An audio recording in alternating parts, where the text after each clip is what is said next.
What if you were the leader of a country? Millions of people charged you with the responsibility of keeping the peace for their families and civil rights, and one of your main objectives is to assure that no threat takes your people's liberties away.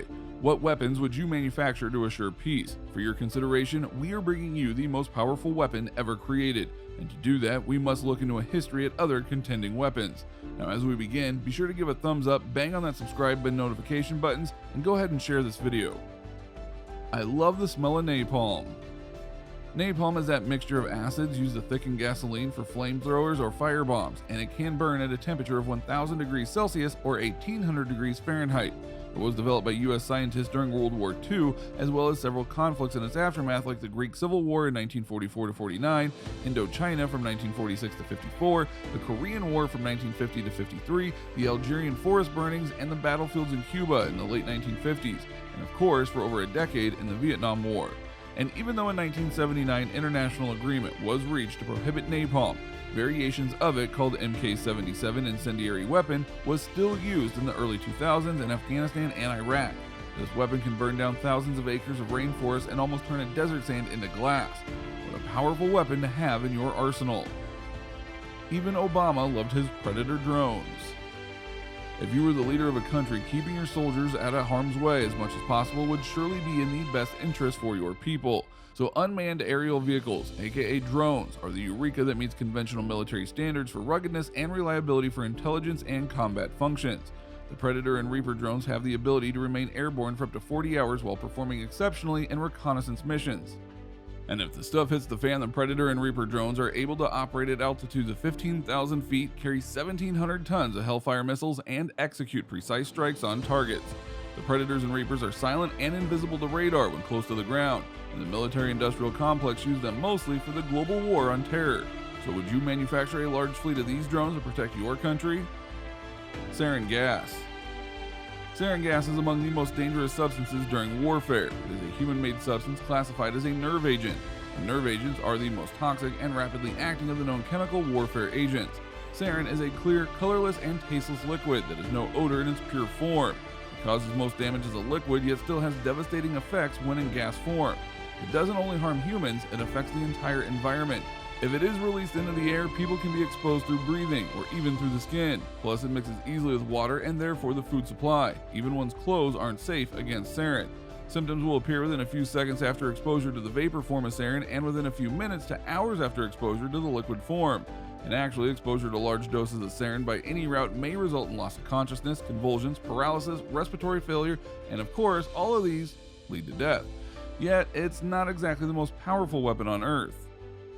Chimera virus. The chimera virus is a top contender as well. In ancient mythology, a chimera is an animal formed from parts of different animals like a hippogriff or a griffin, which aptly describes the virus. A chimera virus is made by combining the DNA of two or more other viruses. The virus has no good use except for death, which makes it a very dangerous weapon of biowarfare. As a matter of fact, in the 1980s, the Soviets were experimenting with genetic material from other viruses and injecting them into a smallpox virus and created chimera. It allows viral agents to evade known treatments and vaccines, making them all the more deadly since they are composed of so many different kinds of viruses. According to United States Department of Agriculture, Animal and Plant Health Inspection Service, and Center for Veterinary Biologics, a new hybrid microorganism created by joining nucleic acid fragments from two or more different microorganisms, in which each of at least two of the fragments contain essential genes necessary for replication, increases the lethality of the new virus. So the more diversity in the hybrid virus makes it even deadlier. Yet this weapon wouldn't be exactly safe in your army to protect your country. It is way too volatile and unpredictable. So let's move up the ladder to better weapons that can be controlled easily. There are weapons of mass destruction, and the Russians know all about them. If you had millions of people to protect, would you ever consider engaging in chemical or biological warfare? Russia's thermobaric bomb of increased power. In 2007, the Russians successfully released their aviation thermobaric bomb of increased power, quickly named the father of all bombs, acronym FOAB. To quote Russian Deputy Chief Alexander Rushkin, all that is alive merely evaporates, and he surely was not exaggerating. The FOAB is 4 times more powerful than the US military's biggest non-nuclear bomb, the GBU-43 B Massive Ordnance Air Bomb, which is officially designated with the acronym MOAB, and known popularly as the mother of all bombs. This makes the Russian device officially the most powerful conventional non-nuclear weapon in the world.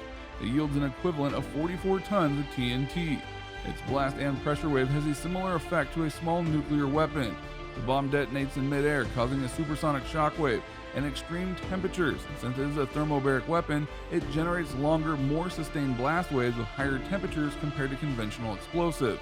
Because of this, they produce more damage over larger areas than conventional weapons of similar mass. But to fully protect your countrymen, you could do much better. ICBM.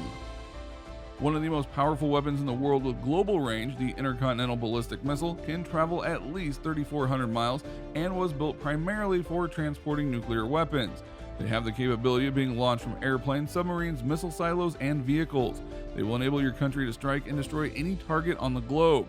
So if these weapons are so great, why not have multiple units able to deploy simultaneously? And this is the purpose of the MIRV. MIRV. The MIRV is the acronym for the Multiple Independently Targetable Reentry Vehicle, which carries a payload for ballistic missiles that contains multiple warheads. Why have one when you can have many to protect your borders? Each warhead has the capability of being aimed to hit one of many targets. Imagine the blast of buckshot from a shotgun and think of that buckshot being nuclear warheads. This is the MIRV. They were originally developed in the early 1960s, so of course they're even more efficient and precise today. As a matter of fact, a Russian MIRV missile under development can carry up to 16 warheads, and each missile can be released from traveling at different speeds and in different directions. And they can hit targets as far as 1,500 kilometers apart. So, since nuclear bombs are the most powerful, which ones are the most powerful? B-41 nuclear bomb. The B-41 or Mk-41 has a yield 25 megatons and is the most powerful thermonuclear weapon ever by the United States. The US thought it necessary to produce about 500 of these bombs. The development of Mk-41 commenced in 1955 to fulfill the US Air Force's requirements for a Class B, 10,000-pound, high-yield thermonuclear weapon, and it has two kinds, a clean version and a dirty version. The dirty version uses uranium, but not that it's time to divulge the most powerful weapon ever created. We go to the H-bomb.